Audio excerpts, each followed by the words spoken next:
అర్ధరాత్రి 1 గంట దాటిన అనంతరం స్టీల్ ప్లాంట్ బాధిత కుటుంబాలను ఓదారుస్తున్న పల్లా శ్రీనివాసరావు. స్టీల్ ప్లాంట్ ప్రమాద ఘటనపై ఎక్స్గ్రేషియా ప్రకటించిన ప్రభుత్వం.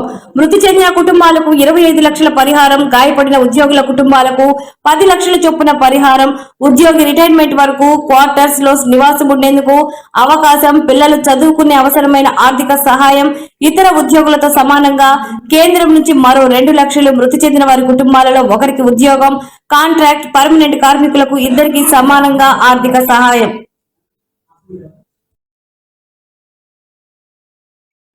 చాలా దురదృష్టకరం.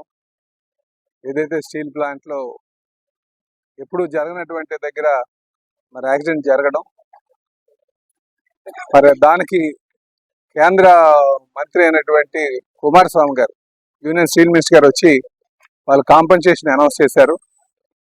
స్టీల్ మినిస్ట్రీ నుంచి 25 లక్షల రూపాయలు, అలాగే ప్రైమ్ మినిస్టర్ రిలీఫ్ ఫండ్ నుంచి 2 లక్షల రూపాయలు, అంటే 20 లక్షల రూపాయలతో పాటు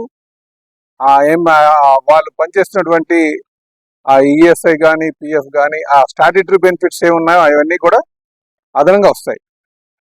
దీంతో పాటు చనిపోయినటువంటి వారికి, కుటుంబానికి ఎవరైతే వాళ్ళు సిఫార్సు చేస్తారో వాళ్ళకి ఒక పర్మనెంట్ ఉద్యోగం, అలాగే వాళ్ళ పిల్లలకి ఉచిత విద్య, అలాగే అకామిడేషన్ కూడా ఉచితంగా ఇస్తానని చెప్పేసి వాళ్ళు చెప్పడం జరిగింది.